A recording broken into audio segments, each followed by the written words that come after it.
Alright, this is Colton Gardner from Much Yu-Gi-Oh! We have Quentin Michael here with the deck. Quentin, what do you got here? TG Stun. Cool, let's take a look. Alright, first set of monsters you have to look to, Beast King Barbros. He is really one half of your win condition in this deck. He's a level 8 that you can normal summon without tributing. His original attack becomes 1900 on the field, but that, a part of the effect, resolves when he hits the field, which is essential with the second part of the win condition, which is Skill Drain, which we'll get into later.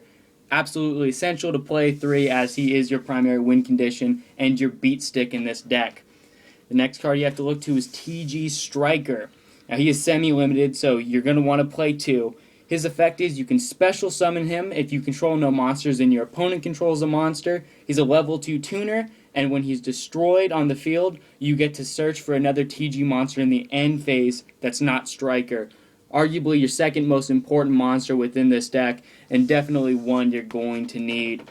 The next set of monsters you're going to look to is TG Warwolf, arguably the second best TG monster in the deck. You can special summon him when any level 4 or lower monster is special summoned throughout the duel, which means you can also special summon him during your opponent's turn if you need extra defense, or when you special summon Striker, which can allow you to either synchro or put out a great wall of defense while you're waiting to get into your win condition, that is Skill Drain and Barbaros. The next TG monsters you're going to look to are Rush Rhino.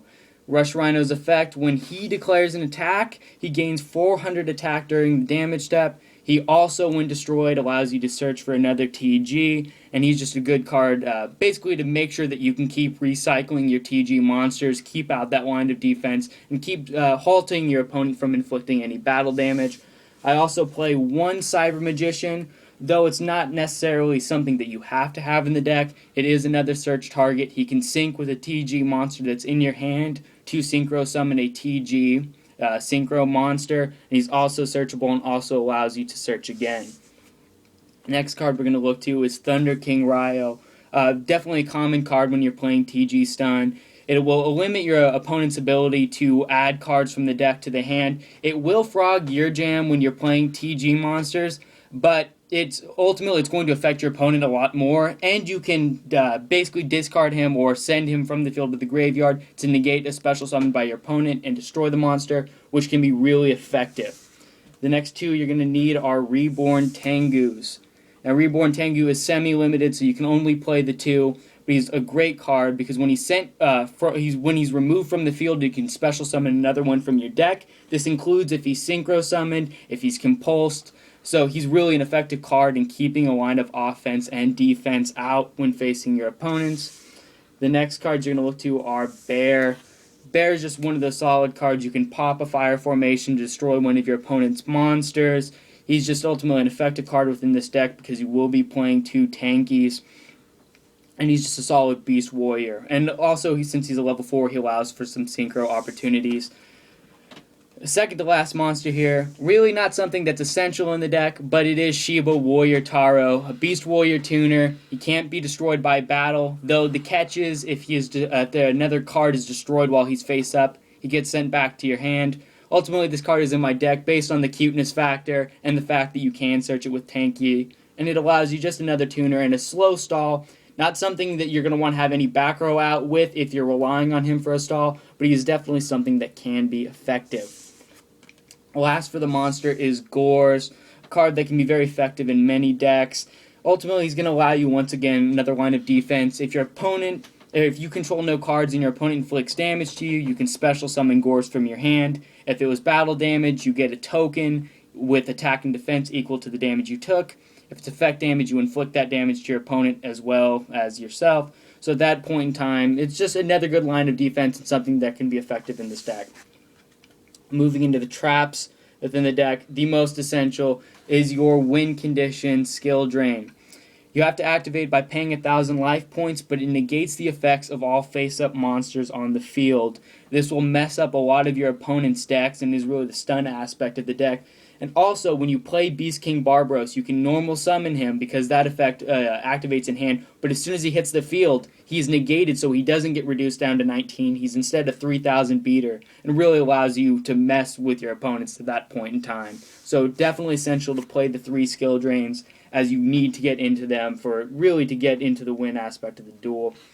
We have a few key trap cards here: Torrential Tribute, Mirror Force, Dimensional Prism, Compulsory Evacuation Device, Call of the Haunted, and Bottomless Trap Hole. All these are fairly common to use in many conventional decks, and are all things you're going to want to use for protection throughout the course of the duel. I like to main 1 Dark Bribe. I also side 2 because it is back row. It can be protection for your skill drain, but it can also prevent your opponent from activating any spell or trap card that might harm you. The cost of allowing your opponent to draw can be harmful, but really can be very effective in many situations in protecting you. Also, I main 1 Fiendish Chain. This is a very good card, negating one of your opponent's effect monsters, and it also can attack. And that time between getting skill drain out, or before you can get skill drain out, Fiendish Chain can be effective in negating your opponent's effect monsters, and also holding out and allowing you to basically keep going on through your deck. Next, we get into the themed TG trap cards in the deck, and that is TG X3 and DX2. These basically operate as your themed Avarices. You can target 3 TG monsters in your graveyard, shuffle them into your deck, and draw 2, which are really important in recycling the TGs throughout the course of the duel in case it goes long. And the TG1 EM1 is effectively a themed creature swap, as you get to select 1 TG monster you control and one monster your opponent controls. Switch control of those. It can be really effective in taking control of your opponent's beast monster. Though I only play the 1 because it is limited and situational when you can actually play it, but there are those who would main more, so that's something to consider. And I think for the last portion of the trap cards to play, I do play 2 Threatening Roars. Some might see this in a bit of excess, but it's ultimately 2 battle phases where you don't have to worry about expending any other resources aside from that, and it can keep basically your deck, give you another chance to get into that skill drain or your other win condition. Moving on to the spell cards, your 2 essential staples here: MST Dark Hole. It's important to side additional MSTs just in case your opponent tries to side in a Royal Decree. Dark Hole, obviously very effective in one of those last-ditch efforts to eliminate your opponent's monsters. 3 Pot of Duality, very essential in this deck. The cost of not being able to special summon shouldn't hamper you too much, as you're really going to rely on those TGs searching each other as your lines of defense, but they allow you a greater opportunity of getting into the skill drain and getting into the Barbros and getting your win condition going earlier on within the duel. 3 Dualities is really an important play in this deck. 2 Tankies. As you saw, many Beast Warriors in this deck that you can search, whether it be Warwolf, which is usually really effective, or if you want to get over one of your opponent's monsters, tanking into a bear can be really useful. And that's really it for the main deck. The extra deck still needs a little bit of work here, but I'll show you some of the key things that we're running. One of them would be Ally of Justice Catastor. So ultimately, this card, when you declare an attack at the start of the damage step, it will destroy any monster that's a non-dark using its effect. It can be really essential in combating a lot of decks that rely predominantly on non-dark monsters, and can really frog a lot of jams there. Gaia Knight, Force of the Earth, is an odd card to play because it doesn't have an effect, but that's really the reason you want to play it in this deck, is when you're playing skill drain, having another 26 beater that you can get out there is a lot more useful than, say, having a TG Striker and a TG Rush Rhino whose effects are being negated, who really aren't all that much use to you on the field at that point in time. Instead, you can sink into a pretty strong monster, and one that goes back to some of the older cards, which is nice and nostalgic.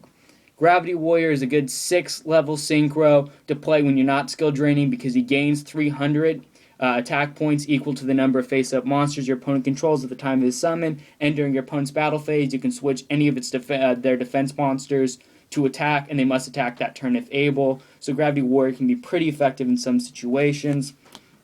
There are a couple of TG Synchro monsters you may want to consider. Hyper Librarian is really one of the staples in many Synchro extra decks because he does allow you to draw with every time a Synchro monster is summoned when he's face up on the field. TG Power Gladiator allows you to inflict piercing and allows you to draw when he's destroyed. And TG Wonder Magician acts as a Synchro tuner and also allows you to destroy a magic or trap card on the field when it's summoned. So it can be pretty effective in some situations, though not necessarily essential. Sort of depends on what your preferences are in that regard. Thought Ruler Archfiend is really can be a very key Synchro monster, one of the great level 8s in the game. You can get into it using your Striker and 2 Warwolves or some other different combinations. Also, you might want to consider playing Hazy Flame Cerberus within your deck, perhaps instead of Tengu, to allow you get into Thought Ruler Archfiend because it is just that good. When it destroys a monster, you gain life points equal to the original attack of that monster on the field. And when spell or trap card targets a psychic monster you control, i.e. Thought Ruler Archfiend, you can pay 1,000 life points to negate. He's a very powerful monster, one that can really swing the tide of a duel in a tight situation. And he's a 27 beater even if you activate Skill Drain, so he's still really effective. In terms of Exceeds, Wind Up Zenmaines is one that's good to go into because it does allow for a line of defense. If you have 2 Warwolves out and you don't believe that's going to be effective enough in protecting you, you can go into Zenmaines, though it's not a common play. It is good to have one just in case. Utopia also, a pretty standard extra deck example to have in there. 2 4s. He can be good in basically negating a couple of attacks and saving you for a couple turns. And he's a 2,500 attack in the instance that you have Skill Drain out and say you don't want to have 2 Rush Rhinos who are a little bit weaker in attack. If you need that extra boost, you can go into Utopia. And really the last card you're going to look to in the extra deck, Crazy Box. Now, despite his crazy effects when you detach to roll, it's not really why he's in this deck. Fact is, when you have a Skill Drain out and you're negating the face-up effects, you're also negating the effect which prevents him from being able to attack. So when you want to overlay for 4s when you have Skill Drain out, you can get into a 3k beater that is Crazy Box and really troll your opponent who's not going to expect you to beat stick them with a Crazy Box. So that's a lot of fun. For the side deck, there's not necessarily a lot of essential cards here that I'm playing. We're still working on improving it. But Confronting the Sea and Flying Sea can be pretty solid if you're going up against an opponent who likes to exceed a lot, especially Constellars with Confronting the Sea, because their Pleiades can't target it to send it back to your hand, and it's got 2,500 defense, which is the same as Pleiades attack, so it can definitely stall out for a little while. In Flying Sea, you can special summon to your opponent's side of the field anytime they normal summon, and it prevents them from XYZ summoning. So as long as they're not using synchros, it can be really effective in slowing your opponent's attack down. 2 Dark Bribes, as I mentioned earlier, can be pretty effective, especially if your opponent starts siding in MSTs after that first game. It's a good way of being able to protect those skill drains, making sure you don't have to pay that 1,000 cost multiple times throughout the course of the duel. Allowing your opponent to draw is ultimately going to be less harmful in the long haul than simply playing multiple skill drains. Divine Wrath is also a good card. You can activate when your opponent attempts to activate an effect. You can discard 1, negate the activation, and destroy. Pretty effective card in some situations. Horn of the Phantom Beast is the next card we're going to look to. You might want to side 2. It's one that many people would consider maining because you can target a Beast or Beast Warrior, which you have many of in the deck. It gains 800 attack, and when it destroys an opponent's monster and sends it to the graveyard, you get to draw a card. So not only does it beef up your monster, you get some draw power there. I ultimately just don't find the space for it, and I find it a little bit situational, but there are some uses for it, and against some decks it can be really effective. And lastly, I'm citing 2 MSTs because that can be essential in this format without Heavy Storm back row removals, really essential, as well as Book of Moon and a Dimensional Fissure, which can be really useful in many situations. And Dimensional Fissure is one that's key at combating a lot of decks right now in the meta. So ultimately, when you're looking at a deck, this is what I'm running, but there's a lot of stuff to work through. So there it is.